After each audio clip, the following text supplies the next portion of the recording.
Pernahkah kamu merasa hidup berjalan begitu cepat, tapi hatimu terasa kosong? Apakah kamu ingin menemukan rahasia perjalanan hidup yang tersembunyi dalam simbol-simbol sederhana? Hari ini, kita akan menyingkap rahasia angka 7 dalam Al-Quran, dan bagaimana ia bisa membimbingmu kembali kepada cahaya Allah. Jangan lewatkan satu kata pun, karena setiap ayat adalah kunci untuk perjalanan spiritualmu. Assalamualaikum warahmatullahi wabarakatuh. Pernahkah kamu merasa lelah, tapi jiwa tak mau menyerah? Mungkin hari ini hatimu sedang diuji. Saudara-saudaraku yang dimuliakan Allah, malam ini, marilah kita duduk sejenak, kita tenangkan hati, kita longgarkan dada, kita biarkan ayat-ayat Allah berbicara di dalam jiwa kita. Kita akan bicara tentang sesuatu yang sederhana, tapi menyimpan rahasia besar. Tentang angka 7. Angka 7 bukan cuma angka di kalender, bukan sekadar jumlah hari dalam seminggu, tapi angka yang berulang-ulang disebut dalam Al-Quran. Perhatikan, angka 7 ini mengandung rahasia perjalananmu. Langit 7, lapisan kesadaran, bukan sekadar ruang angkasa. Disebut ketika Allah menciptakan langit. Disebut saat Allah bicara tentang lautan ilmu. Disebut saat Allah menggambarkan pahala amal. Disebut ketika menjelaskan surga dan neraka. Seolah-olah Allah sedang berkata, perhatikanlah angka 7 ini, di dalamnya ada rahasia perjalananmu menujuku. Mari kita mulai dari surah Al-Mulk, ayat 3. Alladzi khalaqa sab'a samawatin tibaqan. Dialah yang menciptakan 7 langit berlapis-lapis.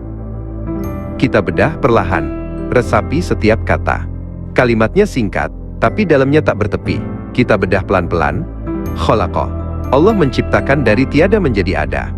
Sab'a artinya 7, tapi dalam bahasa Arab klasik, sab'a juga bisa berarti lengkap, sempurna, berlapis dalam kesatuan harmoni. Samawatin, jamak dari sama, artinya yang tinggi, yang meliputi, yang di atas segala bentuk. Tibaqan, berlapis-lapis, menyatu, tapi tidak bertabrakan. Ayat ini bukan hanya langit di atas, tapi juga lapisan kesadaran dalam diri kita. Jadi ayat ini bukan sekadar bicara tentang 7 langit secara fisik di atas sana. Ia juga bicara tentang 7 lapisan realitas, dan di dalam diri manusia pun ada 7 lapisan kesadaran yang saling bertingkat. Buya Syakur sering berkata, langit itu bukan di atas kepalamu, tapi di dalam dirimu. Langit pertama, jasad. Kedua, nafsu. Ketiga, akal. Langit keempat, hati. Langit kelima, ruh. Langit keenam, sir. Dan langit ketujuh, hakikatmu yang sejati, yang bersatu dengan cahaya Allah. Sekarang banyak orang mengaitkan 7 langit ini dengan peristiwa Isra Mi'raj. Tidak salah, tapi tidak juga harus begitu. Perlu dipahami dengan jernih.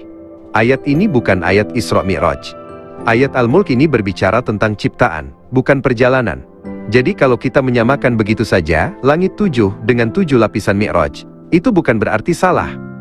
Tapi perlu disadari konteksnya berbeda. Dan kalau kita selama ini salah paham, jangan buru-buru menyalahkan guru, ustadz, atau siapapun. Karena sesungguhnya yang pertama harus disalahkan adalah diri kita sendiri.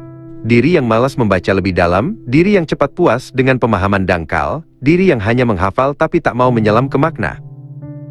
Buya Syakur berkata lembut, yang sering salah bukan ayatnya, tapi cara kita membacanya. Kita sering ingin jadi hakim bagi ayat, padahal seharusnya kita yang diadili oleh ayat itu. Langit 7 adalah simbol harmoni lapisan kesadaran yang mesti kita lalui satu persatu. Setiap lapisan menuntut pembersihan. Dan kalau kita berhenti di satu lapisan, kita tidak akan pernah sampai ke cahaya hakikat.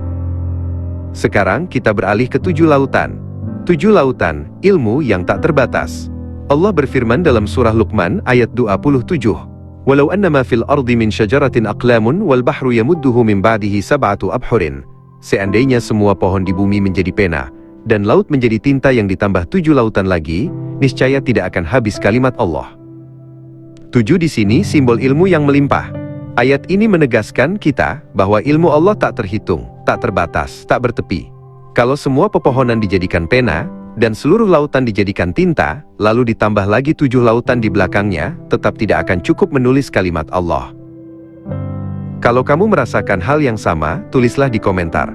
Aku ingin diperjalankan menuju cahayanya. 7 di sini bukan berarti hitungan literal, tapi simbol tak terhingga, penuh, dan melimpah. Jadi kalau kita merasa sudah paling tahu, itu tanda kita belum masuk ke laut ke-7 ilmu. Masih di pantai, masih sibuk dengan busa ombak. Mari kita lihat 7 putaran tawaf di Baitullah. Orang tawaf 7 kali, Kenapa 7? Karena hidup pun berputar dalam 7 lapis perjalanan jiwa. Setiap putaran mengandung makna. Membersihkan jasad dari kesombongan, menundukkan nafsu agar patuh, menjernihkan akal agar tidak congkak, melembutkan hati agar mudah menerima, menghidupkan ruh agar mengenal asalnya, membuka sir agar sadar akan kehadirannya, menghancurkan aku agar hanya Dia yang tinggal. Tawaf bukan tentang berjalan mengelilingi batu, tapi tentang jiwa yang terus berputar menuju sumber cahaya. Jika dilihat dari atas, tawaf itu spiral, membawa kita lebih tinggi. Dan kalau kita lihat dari atas, tawaf itu spiral, bukan lingkaran datar. Artinya, setiap putaran mengangkat kita lebih tinggi, sampai akhirnya lenyap di pusat, tempat tidak ada lagi jarak antara hamba dan Tuhannya. Sekarang 7 bulir pahala. Allah berfirman dalam surah Al-Baqarah, ayat 261, "Mathalul ladzina yunfiquna amwalahum fi sabilillahi, kamathali habbatin, anbatat 7 sanabila fi kulli sumbulatin 100 habbatin."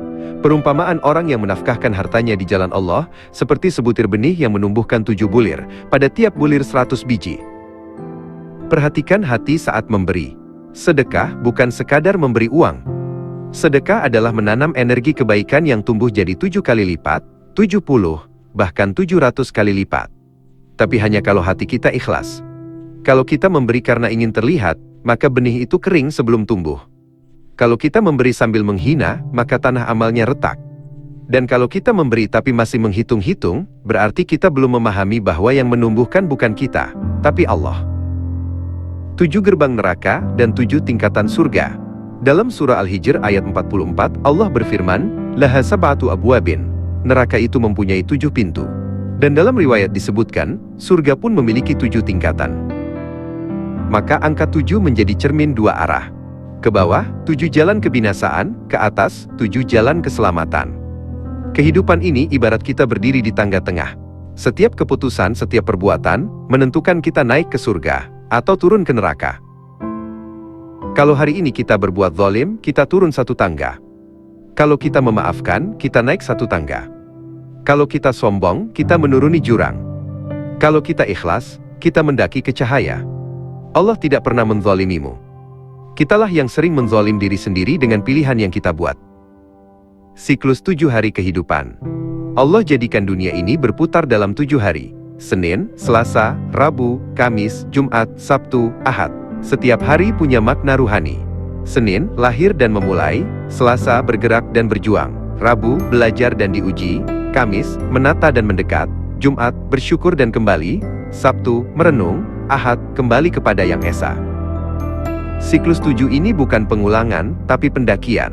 Setiap pekan, kalau kita sadar, kita sebenarnya sedang naik tangga, menuju tingkat jiwa yang lebih tenang. Refleksi 7 sebagai jalan pulang.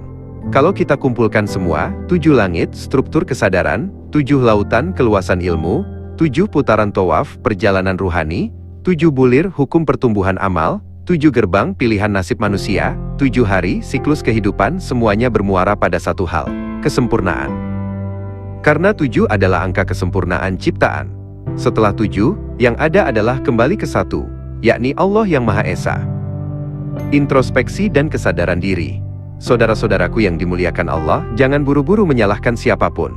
Bukan ustadznya yang salah, bukan ulama yang keliru, tapi kita yang belum memahami dengan hati yang tenang. Allah berfirman dalam surah Al-Hasyr ayat 19, "Wala takunu kalladzina nasullaha fa'ansahum anfusahum." Dan janganlah kamu seperti orang-orang yang lupa kepada Allah, maka Allah jadikan mereka lupa kepada diri mereka sendiri. Ayat ini adalah cermin yang paling jujur. Ketika kita lupa pada Allah, kita lupa pada jati diri kita. Dan kalau kita lupa pada diri, kita tak akan pernah tahu makna angka 7, bahkan makna hidup sekalipun. Maka, malam ini, jangan sekadar kagum pada simbol, tapi resapilah maknanya. Karena semua 7 dalam Al-Quran adalah undangan, agar kita kembali pada 1. Penutup lembut ala Buya Syakur. Hidup ini bukan soal benar atau salah, tapi tentang sadar atau tidak. Hidup ini adalah proses. Setiap langkah, setiap amal, setiap pilihan, adalah tangga menuju cahaya dan kesempurnaan diri. Akhiri dengan ketenangan. Semoga malam ini kita lebih sadar, lebih tenang, dan lebih dekat dengannya. Sampai jumpa di perjalanan spiritual berikutnya. Tulis di komentar, doa terbaikmu hari ini. Klik subscribe, agar kebaikan ini terus mengalir. Maka, yang harus kita perjuangkan bukan membuktikan siapa yang paling benar, tapi siapa yang paling sadar bahwa kebenaran sejati hanyalah milik Allah. Puncak refleksi malam ini. Semua perjalanan, semua simbol tujuh, semua ajakan Allah untuk kembali kepadanya, mengajarkan kita kesabaran, ketenangan, dan introspeksi. Kalau kita sudah sampai di titik itu, kita akan berhenti berdebat, berhenti menyalahkan, dan mulai memperbaiki diri, satu lapis demi satu lapis, sampai akhirnya menembus tujuh langit batin, dan berjumpa dengan ketenangan yang hakiki. Ya ayyatuhan nafsul mutmainnah, irji'i ila rabbiki radiyatan mardiyah. Wallahu a'lam bissawab. Wassalamualaikum warahmatullahi wabarakatuh.